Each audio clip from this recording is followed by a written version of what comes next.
Living in Virginia, you're in the fast lane on the information superhighway. We've invested $3 billion in Virginia's broadband network to give you one of the fastest internet connection speeds in the world, so you can build relationships, bring new business to our state, and meet the future of education.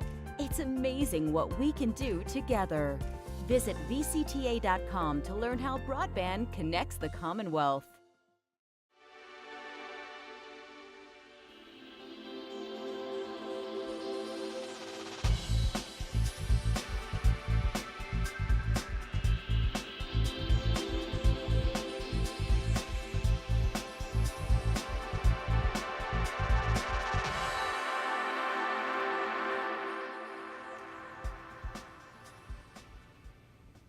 From the General Assembly and the City of Richmond, I'm Woody Evans for Cable Reports, brought to you by the Virginia Cable Telecommunications Association and Cox Communications, connecting Virginians to their government. This morning we're going to connect you with Delegate Chris Head from the City of Roanoke. Welcome, sir. Actually from Botetourt County. Botetourt County. But I correct. also cover parts of Roanoke City and Roanoke County as well. Thank you for the correction. I appreciate that. Tell us a little bit about your district then. Well, again, we say the 17th district is the one district for the Roanoke area that really represents the whole valley. The only part of the jurisdiction out there that I don't cover is the city of Salem, which is covered completely by Delegate Habib. But I have, again, the eastern half of Roanoke County. I have 5 precincts in the city, and then I have the southern tip, 1.5 precincts in Botetourt County. So I have rural, I have farmland, I have urban, I have a little bit of all of it out there. And it's a great place to live, and I'm honored to represent them. Who are some of the major employers there? Well, the largest one is Carillion, our health system, and that really is growing. Of course, we've got optical cable, Advance Auto is there.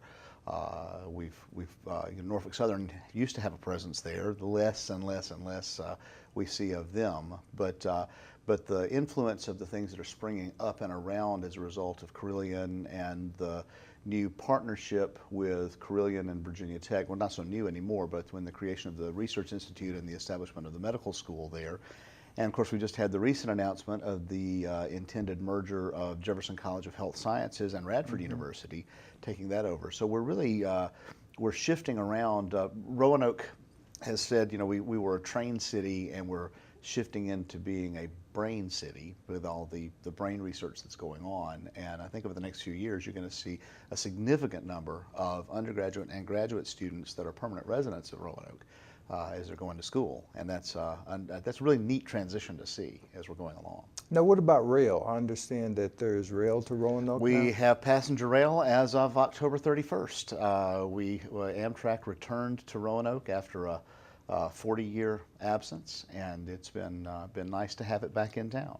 We had the inaugural ride. I was able to ride it in, and since then I've been able to take the train myself a couple of times to head up to D.C. for things, and it really it helps us be connected better. We've had just the airport if you wanted to get in and out of there, and if weather was bad, the airport could get socked in and you'd sort of be stuck there. Rail now gives us another option to open us up to the rest of the world, and it helps us with business development and also with tourism, because there's a lot of folks from the Northeast that are picking Roanoke as a destination, and that's really exciting to see. Is bus service still in operation? Yeah, it is. I'm not sure. I mean, you've got it there, but I'm not sure how much that really affects a lot of things, because I really don't know. It's just something I don't hear anything about. We have our local bus service, in town.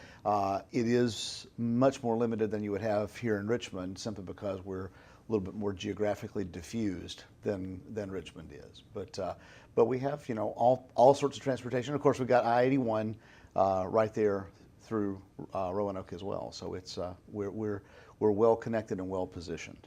Besides being able to travel as far north as Washington, D.C., I understand you can go to New York and Boston as well. Right. The Northeast Regional now originates in Roanoke and goes all the way to Boston, and then originates in Boston at the same time every morning and terminates in Roanoke. So you can can go all that way in a day, and it's fairly affordable. And you can be to New York City for, I've seen the fares down as low as like $89 to go Roanoke to New York, and if you do Roanoke to Washington or Roanoke to New York, working on something, you can leave early in the morning. The advantage is you get to sit back, not have to fight with traffic.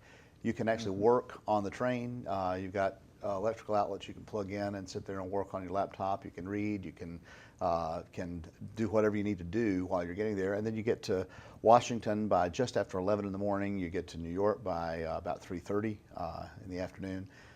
So it's really a very convenient way to do that, and gives you some more productivity that you would have in any other way to get around. So the ridership looks to be very, very good, and we're glad to see it there. So another arrow in the quiver to maintain current businesses and to attract new ones. Well, and that's the whole thing, is that economic development in the Roanoke Valley. We've had some great successes over the last few years. I mentioned the Research Institute earlier. We had the bond package a couple of years ago that gave us the expansion of the Research Institute, which will really double the size and bring in a bunch of new research teams.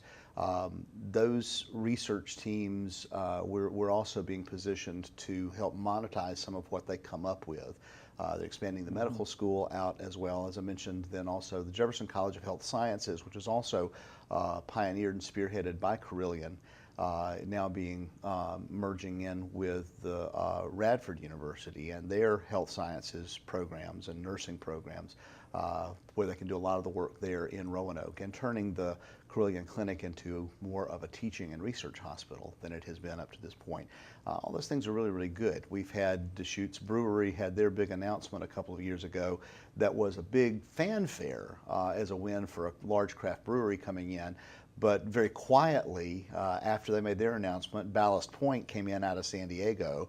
It is a much larger operation, and has already not only did they announce afterwards, but they are already up and running and brewing. They have a full restaurant. They are hiring a bunch of people, and it's a very, very big deal. We have opening up Eldor Corporation, which is an Italian automotive component manufacturer that is building right now, and I think they're supposed to come online this summer, and we'll be hiring a number of people, some really good jobs, and more good things like that coming as we continue to work on economic development, really workforce development to make that happen, and the transportation infrastructure. It all sort of works together, and success breeds success as we begin to figure out one thing begins to then feed the other. And I think I described it as sort of like a flywheel to somebody. It's very hard to get that thing turning because it's heavy and it's large and it's slow, and it takes a lot of effort to get the motion started. But once it starts to move, getting it to move faster is a lot easier. And we're now to the point where we're picking up some steam, and the beauty of that is that once it gets going fast enough, stopping it is just as hard as starting it was. And we don't want to be stopping it. We want to see this thing continuing to go and grow.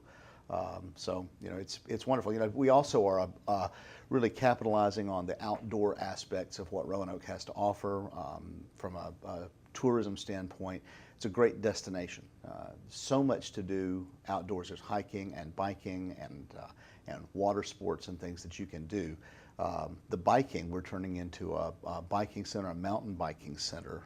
We have applied for status with the International Mountain Biking Association to be one of their riding centers, and those are few and far between on the East Coast anyway, and we are hopeful that we will come out of the gate at a level that would make us really standing alone on the East Coast. I didn't realize until we started working on some of this stuff and I started hearing about it that mountain biking is as big as it is and draws the kind of crowds and people that travel all over the world and bring in really expensive biking equipment to be able to try these trails out. And we've got some remarkable things that are there. We've done great things with our greenways for whole families, so it's a great place. Sounds like it. One of the initiatives that will hopefully help to start turning that wheel even faster relates to our community colleges. and also in our high schools, dual enrollment with those community colleges, Absolutely. especially in terms of the trades. Talk to us about that. Well, and it's interesting you should bring that up, because one of the things that I have been working on for a while, and we're trying to continue to take the steps to make this a reality now, is something along the lines of a career and technical governor's school. Now, whether we end up calling it a governor's school or some other name really doesn't matter, but the idea being that you should take those kids that need to have some other options, and we need to recognize their gifts and talents that may not want to aim toward traditional baccalaureate kind of degrees. They want to be able to get something that's a useful skill. And these are really bright kids, but we haven't had an on-ramp for them in the same way that we've had for some of the others. And that's unfortunate, particularly considering that the needs are out there for all of industry. So the hope is that we can leverage that dual enrollment process and come up with a program that would be half-day at Virginia Western and then half-day in their regular school, and the same kind of footprint that we would have for a governor's school. If we can work that out, then trying to get people to where they would have, upon graduation, certifications that are the ones required for the area employers and what they're looking for, so that these kids would be ready to go to work. You know, if you're holding a Siemens Level 1 mechatronics certification, there are really remarkably good jobs that are out there, and we could get kids where they're ready to take that exam upon high school graduation. We could put together programs that would allow for someone to sit, for example, an ASE certified auto mechanic. There again, there's huge need for those skills, and the jobs are plentiful in their availability. You just don't have people with the requisite skills to be able to land those jobs. Well, if we can give our kids those skills, welding is another one. You know, we have huge needs out there for these skills. We have the capability to train them. We just need to start funneling that in and making sure that parents understand, starting really in the later elementary school ages, as their kids are coming up, that their parents begin to understand that just because you may have an aptitude to go in this direction, and it may not be toward a traditional four-year baccalaureate kind of program, that doesn't make it any less academically rewarding. It doesn't make it any less of a status symbol, just because you didn't go, you know, if you choose not to go to Virginia Tech, but instead choose to go through some of these career and technical